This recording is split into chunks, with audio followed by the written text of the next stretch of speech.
Welcome to another episode. I'm here today with Cesare. Bit of a different episode. You want to introduce yourself, actually? Yeah, thanks for inviting me to your YouTube channel. My name is... I'm Cesare. I'm a fitness coach and a personal trainer based in London. Been in London for about 11 years now. I was actually born in Switzerland, but I lived in Rome for 11 years. I used to feel more Italian than anything, but I think since I moved to London, I started feeling more Swiss than anything else. Oh, that's interesting. Why is that switch, you think? Probably because I haven't been in touch with most of my friends who I grew up with in Italy. So I kind of re-switched back to my origins. So you moved from Italy to London 11 years ago. I didn't know what to do as a job. And I was actually told by my ex-partner to become a PT because I got really passionate about fitness. And since I started giving advice to my friends, once I moved to London, I decided to pursue this career in fitness. Do you feel like the passion that you have now for fitness is different to, let's say, the first year of you being a coach? And if it is different, how does it differ? I think it went through stages in the past 11 years. I had up and downs. Obviously, in my first year, it was all about the highs and the excitement about doing this job because I was turning one of my passions into a job, really. And like anything in life, the excitement can kind of fade away after a while. So it was kind of up to me to kind of find again this love for fitness and helping others, really. So do you feel excited now? Because I think what you said is very true, and I think especially in this industry, they all talk about discipline and how discipline plays a huge part into keep that journey going. I actually think that you need a massive dose of motivation to pursue any kind of goal. That's how it works for me. Like, I need a goal to work towards, a goal that excites me and a goal that motivates me in order to keep moving forward, within my career, within coaching or business or even fitness itself. So what do you think about that? Like, do you still need to get excited or you don't need to get excited? How does it work for you? I think I do get excited about where I want to be and where I'm going to get through my passion, for my job. But I don't think that at the moment I'm necessarily driven by motivation, if you know what I mean. I'm more driven by knowing that if I keep on grinding and ticking the boxes every day, I'm going to get where I want to get. So isn't that a form of motivation? It is. There's this fight between motivation and discipline. It's spoken a lot on the internet, really, even when it comes to training, which is fine. But at the same time, we do need to recognize the difference between the two. Motivation normally is driven by passion, by this high that we get about something, while the consistency and the discipline is built over time, and it's built by repetition, really. So it's built by momentum. And momentum, obviously. So this is how, in my opinion, they differ. So the idea is to use the initial motivation to build up the momentum to then be able to keep going without necessarily feeling motivated all the time. Yeah. You think that's how it works? Absolutely. And this is, in my opinion, is applicable to many different aspects of our lives when it comes to relationships, work, training itself, and practicing a different kind of hobbies. At the beginning, we're always very excited about the new, doing something new that we never done. Novelty, yeah. When we haven't done anything before. How many times have you started something, but you never terminated it because you were driven by that motivation, by that energy at the very beginning, but then you stop halfway through it? Yeah, this is usually related, but how rewarded you are throughout the process. Because I think anything that requires like a long-term commitment before you actually see any kind of reward, it's obviously a lot harder to pursue. Anything that gives you, more of an instant, not necessarily instant gratification, but like a quicker result, quicker reward, then it's easier to commit to and it's easier to keep going. We we kind of need to kind of realize that we need to pursue that goal and that dream before we start seeing even just 1% of our final goal. And this is where most of the people fail because they can't really visualize where they're heading to. So surely, because I've been reflecting on this a lot, because I understand the discipline aspect of things. I understand building the momentum, and I also, understand that motivation fades. But what is it actually then that keeps you going when there is no reward at the back of, putting the work in? Let's say I'm doing something that it's not working to the extent where I'm just getting enough energy back compared to what I'm putting in. Because you're quite good at this. You're quite good at being committed and working despite, seeing like a result or getting some energy back from it. And I think personally, the ingredient missing is actually faith, which is more than motivation. It's more than believing. It's knowing that it's just going to happen at some point. So on the basis of knowing that the results are going to come, and that is a fact, that the results are going to come at some point, then I just keep going because it's just a matter of time. But I think that's where a lot of people fail. They don't have the faith to keep going despite not seeing the results. I think on a practical level, I can just say that every time I tried to pursue a goal, and it was taking me a long time to see even the minimal results, what actually kept me on my path was actually looking back and be like, fuck, I came so far, I did so much work, it'd be a waste if I didn't make it till the end. And this happened. So it was harder to reverse back than it was to keep going. Because that would meant that I would have to start something else from scratch. So obviously, I always been very passionate about everything I do, not knowing if I was going to make it. I didn't really have any other choice.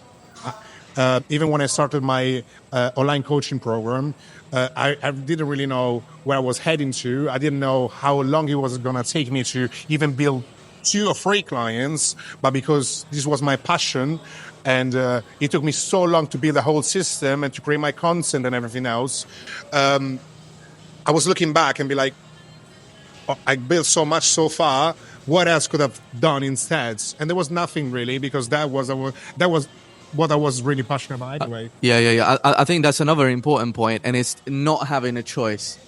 I think when you don't have a choice, you just carry on. You have to carry on. There's no plan B. When you don't have a plan B, I think I've spoken about this on a channel before. If you really want to commit to something, don't have an alternative plan. Don't have a plan B. The moment that you create a plan B for yourself, you're saying just it's easy for you to give up. And I purposely didn't give myself a plan B. I'm kind of a strategist in my life. I always had different strategies, different plans.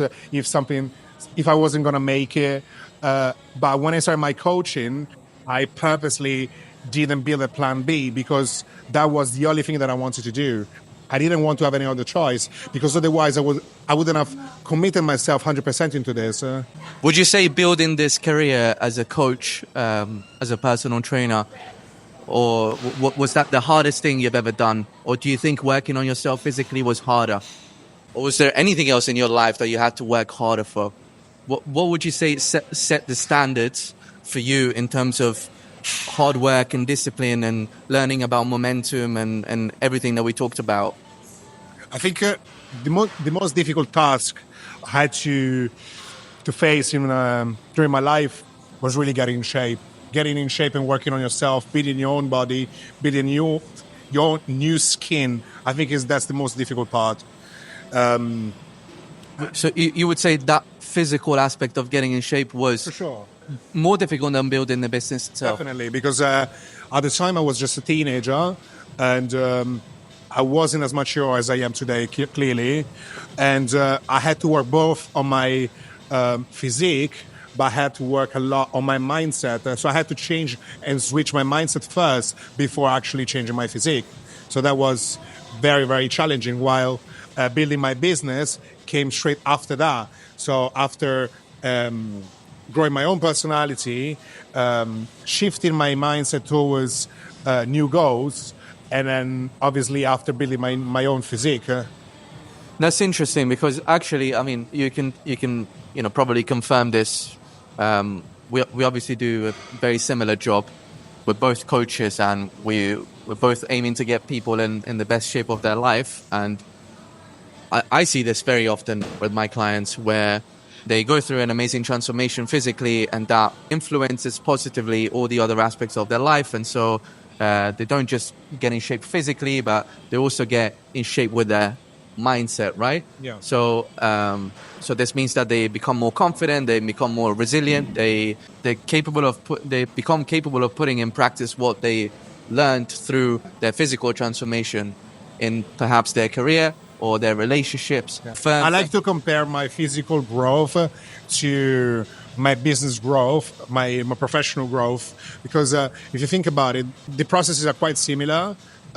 Because when it comes to build your own physique, once you know the strategy, once you know what you have to do, you basically have to repeat the same task every day. When it comes to business, once you know what your goal is, there's a lot of repetition. There's a lot of repetition even when it comes to business. I think it all comes down to not giving up and being aware that you're going to have to repeat the same stuff every single day for a certain amount of time before you get where you want to get to. And I think, again, I think at the basis of that is also knowing that it's possible. This is something that I find myself repeating to my clients, especially at the beginning of their journey, quite a lot. Being very ambitious and having a big transformation in front of you, knowing that it is actually doable, it is actually possible, and that is a matter of fact.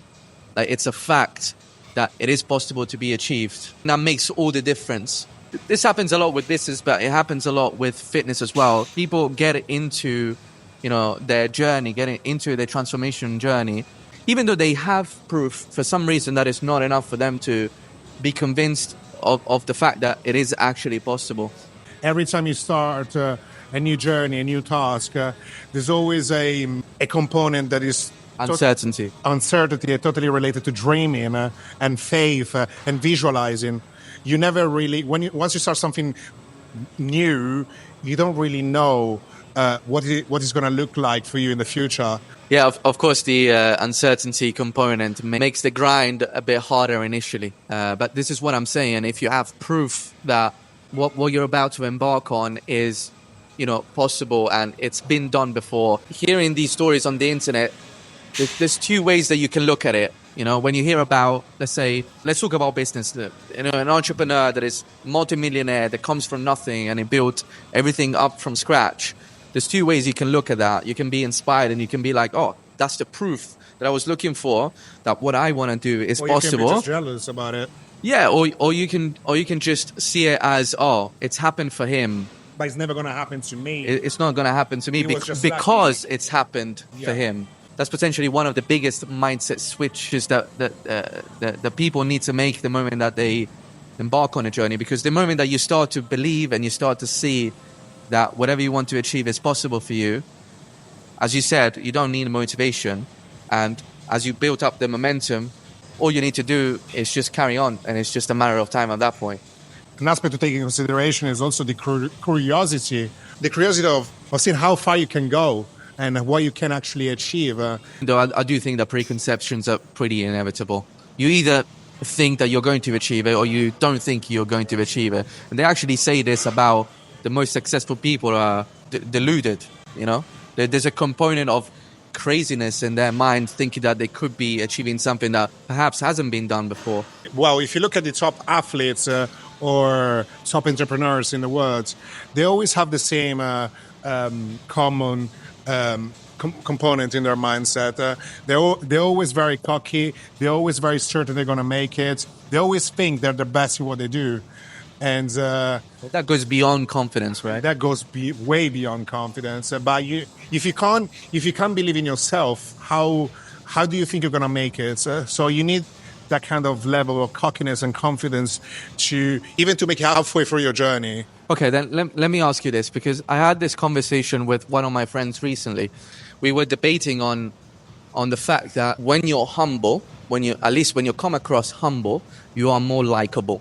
This doesn't necessarily mean that if you are more likable, it's easier to achieve your goal.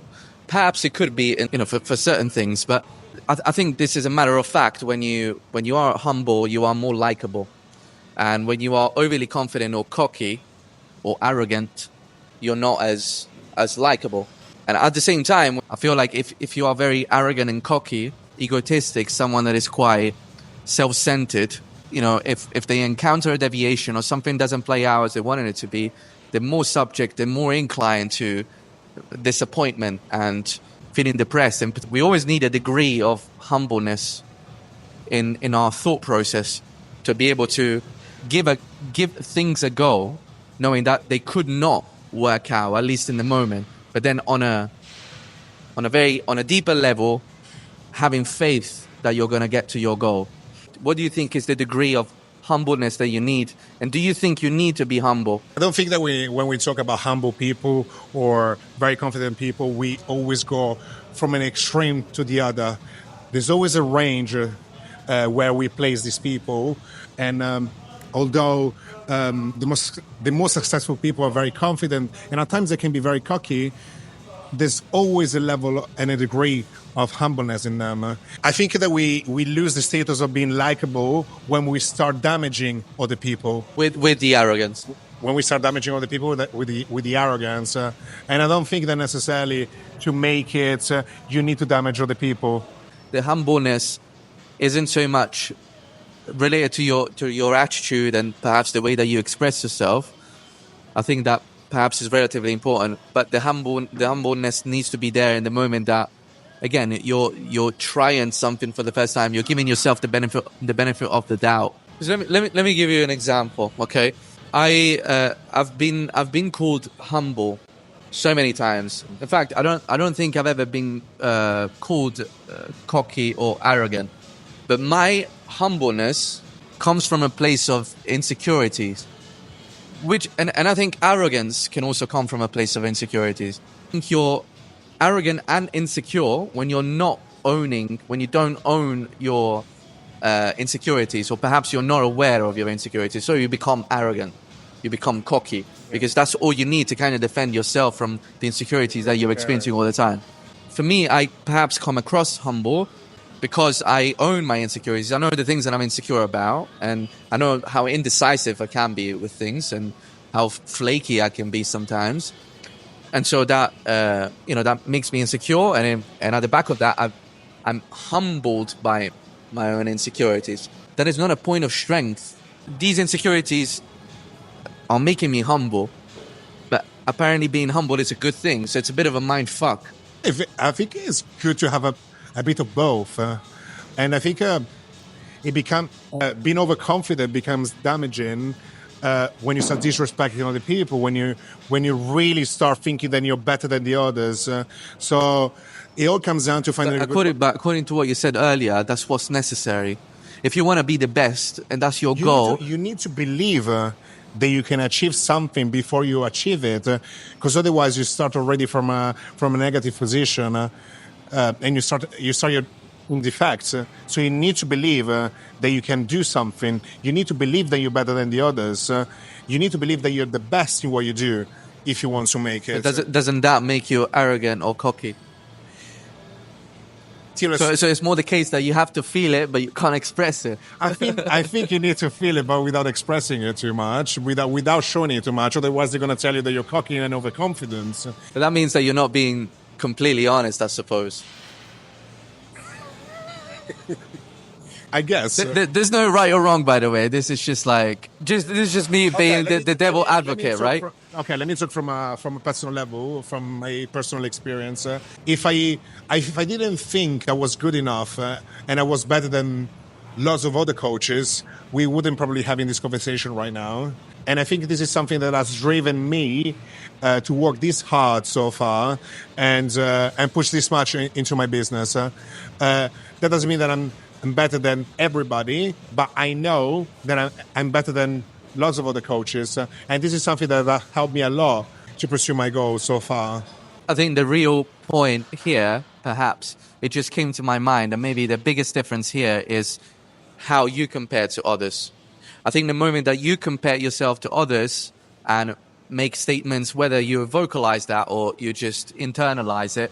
I am better than anybody else. So I am comparing myself to all the other coaches and I'm considering myself better than them. In that moment, I become arrogant and I become cocky and overly confident. If I switch that statement to a simple, I am really good at what I do. These are my qualities as a coach and they are unique. That way I'm not arrogant, right? So don't you think like you're better than some other coaches? Don't you think this is something that would motivate you to pursue your career into coaching? I think personally, maybe back in the day, I used to find myself comparing myself to other coaches or to other athletes at the time that I was practicing bodybuilding. And that thought process was a necessity for me to establish where I was at in my journey. Where I'm at in my journey today is based on where someone else is and where I am compared to that someone. But I think I switched that narrative a few years ago, and obviously it's been a process for which that happened. Try my very best not to compare myself to anybody, and when that happens, I try to catch myself on time before the thought becomes infectious. Because I think we'll always have the tendency, especially as guys, as males, to compare ourselves to the next. It's inevitable. I think as a man, we tend to want to be the alphas. I mean, for most of us, we want to be the alphas. So I think it's inevitable at some point in our lives to compare ourselves to others. But I know that for you specifically, that comparison is a driving force. It's a positive driving force. For example, I never saw this as a toxic trait, and this never really stopped me from helping other coaches in pursuing their career, if you know what I mean. So I think it's just a driving force that led me to be who I am and led me to be where I am today. I totally get it. I think I learned throughout the years that doesn't help me as much as knowing what my unique qualities are, as opposed to how my qualities compare to someone else's. That is a thought process that is more helpful for me, to just think about what I have that is unique. You know, what I have that I can use aside from what everyone else is doing. And I'm not saying, what you do is wrong. I think whatever works for you, right? But I know that, for example, what drives you and your driving force, and for instance, we talked about this many times, that you thrive with negative feedback, any negative comment, any form of hatred towards you. Someone bringing you down or talking shit about you is actually something that motivates you to push harder. When, for me, maybe it's the case that I'm more insecure, I'm not sure what it is, so it's just different type of personality. For me, any negative comment is, sometimes it brings me down depending on, perhaps the emotional state that I'm in, but if anything, it's always a moment of reflection for me. It brings me back to myself and asking myself, is this true? Are they speaking the truth? And then I have to evaluate things, and I have to give what I'm doing and give myself the benefit of the doubt. And perhaps I do that too much. Maybe not as much now as I did before. I think as you move on and you collect a lot of haters, it becomes easier to deal with them and to also to know what the process is when that happens and what to do. Tell us a little bit about how you deal with developed it. And I can deal with it. Yeah, and why it motivates you. It does motivate me because I spent probably half of my childhood being teased because I was overweight. And this obviously made me very sad at the time, and I didn't really know how to deal with the negative comments that I was getting at the time. I think I fixed it once I really lost weight, and learning how to deal with the negativity I was getting at the time by getting back in shape led me to turn all these negative comments into positive energy. And since then, I did really apply this concept to everything else. It's something that you learned through that experience. Definitely. Obviously, shifted. But sorry. So how did that happen? Is it the case that, I don't know, let's say for instance, someone came to you and you're like, you're fat, or you're really overweight, you're disgusting, whatever. So what was the thought process at the moment? Was it like, oh, actually they're right, let me do something about it? Or it was more the case of, I'm going to proved to you that Well, at first, obviously, I wasn't really aware of what was going on with my body because I was going through some mental health issues. So I wasn't really paying attention to the comments at first. Obviously, after, when I came to a conclusion that I was really overweight, that obviously at first it would make me very sad. And it felt like it felt like I didn't really have a solution to this issue. Once I decided to take action and to finally get back to a normal shape, that's when I learned to deal with the negative comments, because I thought, fuck you, I can't get back in shape. There's no way you can bring me down again. And since then, I did reapply this to everything else that happened to me in my life. you generated proof through experience. I generated proof for experience, and obviously in the past year, since I've been posting more content, I did get lots of negative comments. And I think it kind of re-triggered me my old thoughts and my old habits that I used to have when I was a teenager. It gave me the opportunity to use and to drive again this energy to create something positive instead. To relearn how to transform that bad energy into good energy. Yeah. Thank you so much for coming. Thank you for inviting me to your YouTube channel. See you tomorrow, yeah? See you tomorrow at school, yeah? This is it for today, guys. Thank you so much for being here. If it's your first time watching one of my videos, I'm posting one video a day for a year straight. So if you enjoyed this, if you found it useful, make sure to like, subscribe, maybe leave a comment, and I'll see you tomorrow.